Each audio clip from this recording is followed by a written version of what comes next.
Alright mga pops, welcome back to another episode of our vlog. We are going to test one of the hottest bikes in the market today. The Euro Keeway Cafe Racer 152.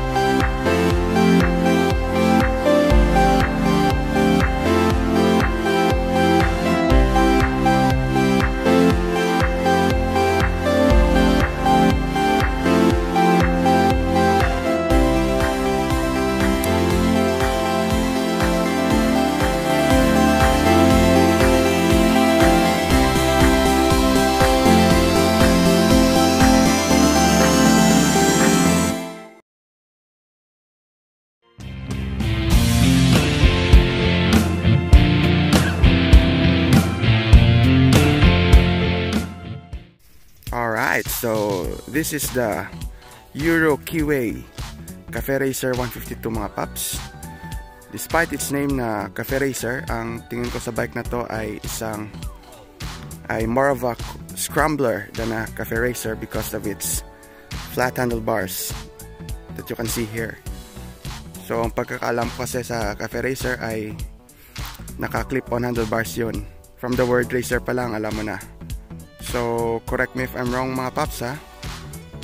Baguhan pa lang naman ako sa mga ganito. So, comment down below kung tama ba yung sinabi ko. Alright, so this bike is Euro Keeway's answer to the growing popularity of the modern classic bikes na nagsilabasan ngayon. Yung mga retro-inspired bikes na usong-uso ngayon.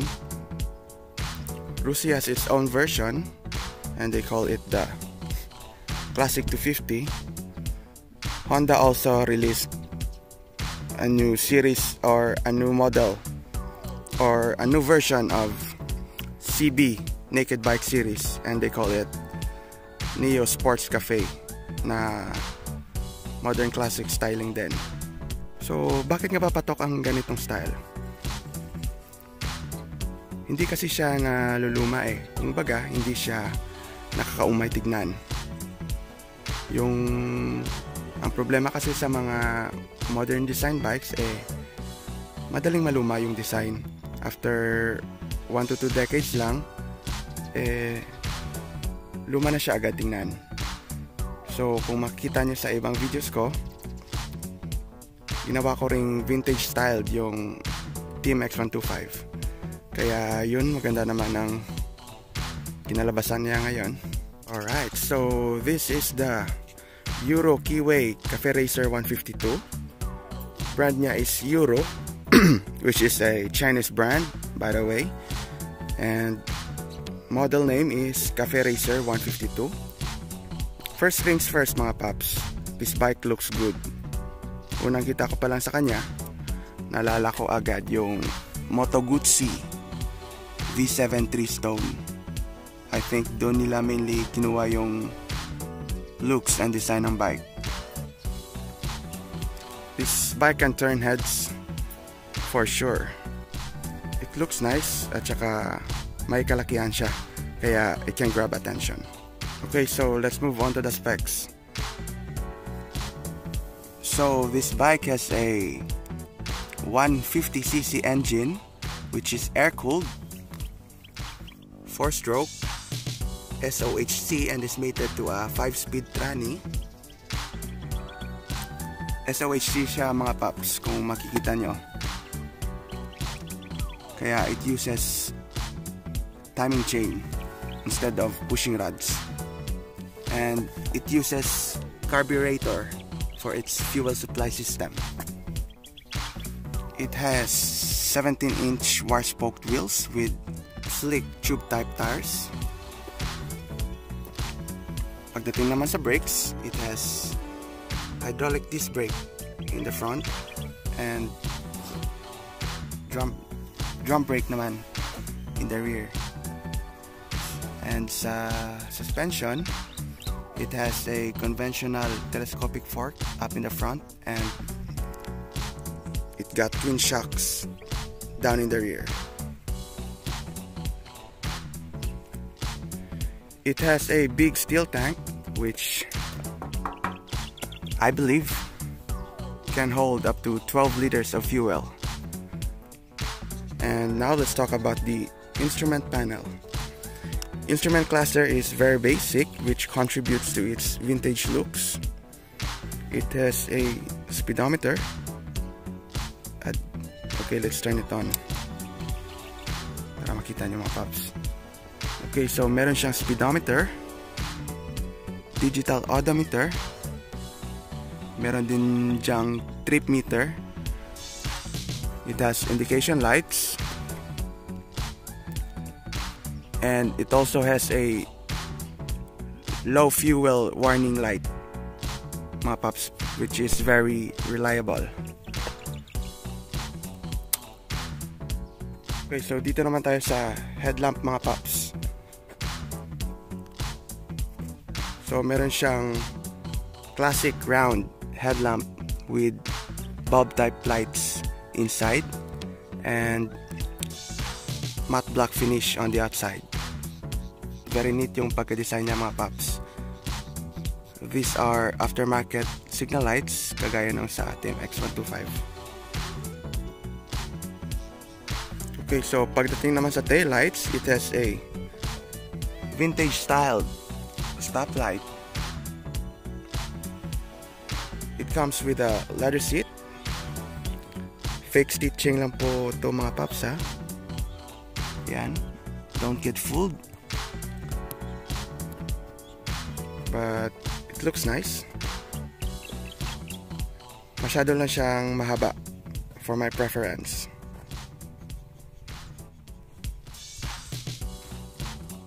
It also has a flat handlebar, which is very comfortable.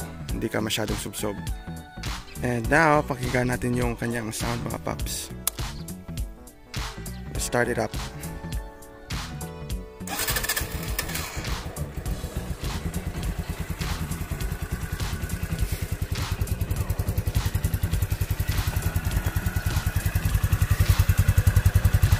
Hindi ko lang alam mga paps kung maririnig nyo, but yan yung exhaust sound niya.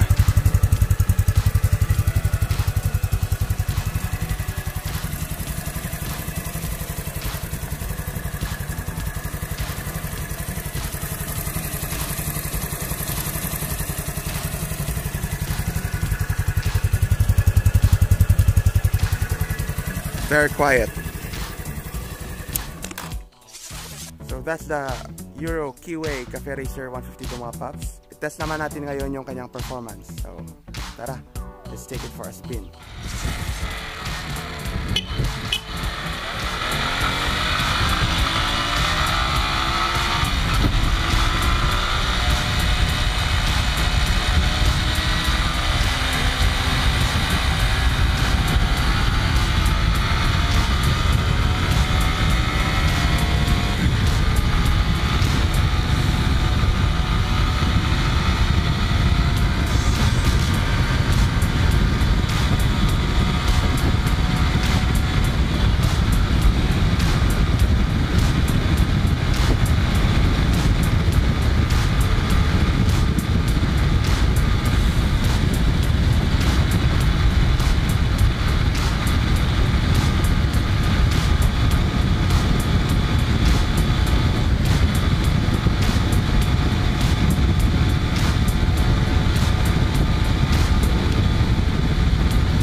Alright, and we are back, and my first impression is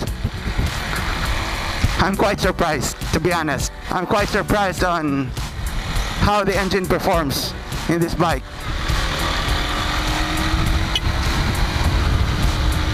I didn't even expect that a China bike can perform this good. Napaka-smooth po ng engine niya. Sobra.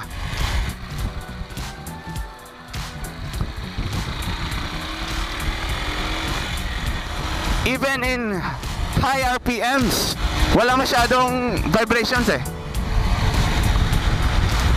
Napaka-smooth po ng delivery from low end ng RPM up to the upper rev range. Hindi kagaya ng TMX 125 ko na yung power ay nasa low end lang ng RPM up to the mid range. Ito yung power delivery niya may pagka-linear and I like it.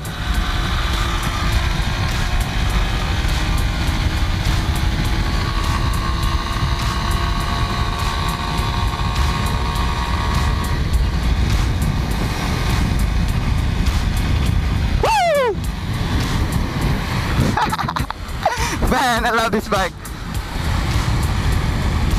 Napaka-smooth niya, promise. Man, umiba yung tingin ko sa mga China bikes on this bike.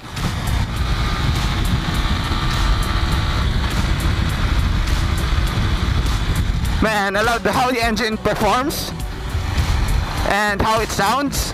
Napakasarap pakinggan ng tunog mga bumps.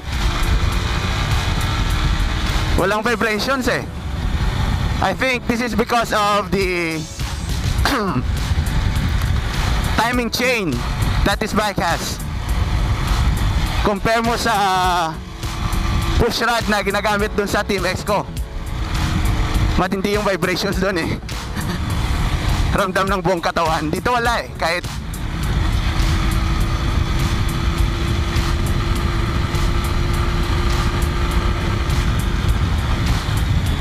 bigayin mo ng todo, wala masyadong vibrations. Okay, so let's try now the braking power that this bike has.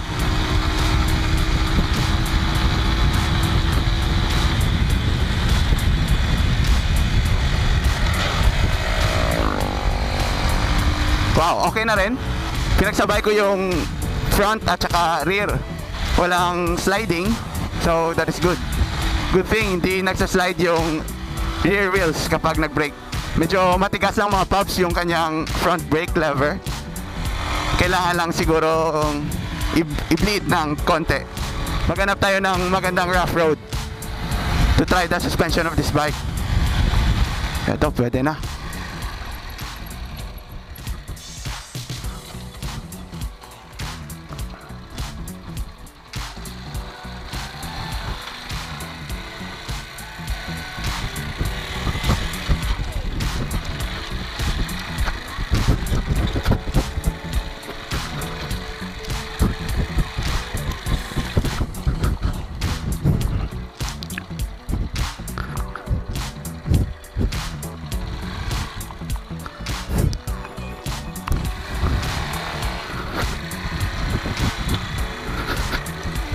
Mas maganda yung play ng suspension nito kumpara mo sa TMX 125. Yung TMX ko masyado matigas yung suspension kahit sa mga road imperfections lang na madadaanan mo.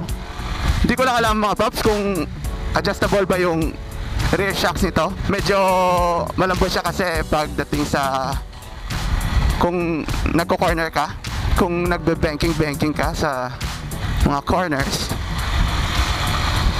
Pero maganda siya sa mga road imperfections and off-road situations. It's a comfortable bike, to be honest. Yung sitting position niya, hindi ganong kasubsob. Kahit naka low rise handlebar siya, comfortable pa rin yung position mo. So kung matatanong nyo mga pups, kung how's the reliability of this bike compared to branded models.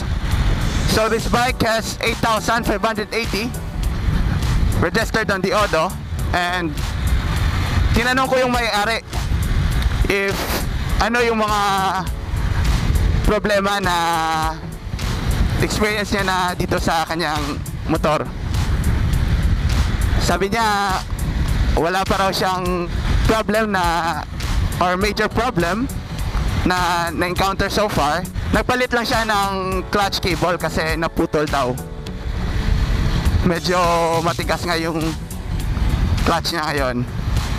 This bike priced at around 56,000. 6,000 lang yung nilamang niya sa TMX 125, no? So I think this bike is a overall better bike than my TMX 125. It has a bigger engine which performs way better. It has better brakes, I could say. I think some of you would ask me, if I can turn back time, would I consider buying this bike instead of the TMX 125? I would say yes. If you're looking for a base bike for your cafe racer projects or scrambler or trucker or any retro bikes you like, I think this is the best bike you can buy in the market. Yes, I'm very impressed. This bike is a performer of its own. A big shoutout nga pala to my friend John Aldwin for lending me his bike. Okay, so before I forgot, maghanap muna tayo ng pwesto kung saan tayo pwede makapag shoutout sa mga supporters natin dyan na parating nag-aabang ng ating mga videos. Okay, so I think this might be a good spot.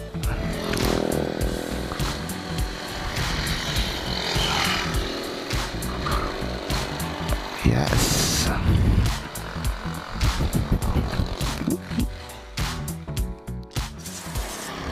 Okay, let's have our shoutout time. Okay, shoutout kay Bro Box RS. Thank you for being my #1 follower, bro. Shoutout kay Pops Clyde Rides. Lagaw diliwat bakolod, boss. Alright, kung makachimpo ko, malagaw tada. Shoutout kay Pops Kevin Bordarais. Wow. Thank you for supporting the channel. Shoutout kay Pops Ninja Banda. Ang ganda ng name, ha. Shoutout kay Pops Jervis Oliva. Shoutout kay Pops Yian Garuga Tamolmol. Thank you, Pops. At saka kay Pops Glenn Monte. Okay, so yan lang muna mga Pops. Next time naman yung mga hindi na shoutout ngayon. As always, thank you palagi sa pagsusuporta dito sa channel natin mga Pops. I really appreciate it. Salamat. Okay, let's go.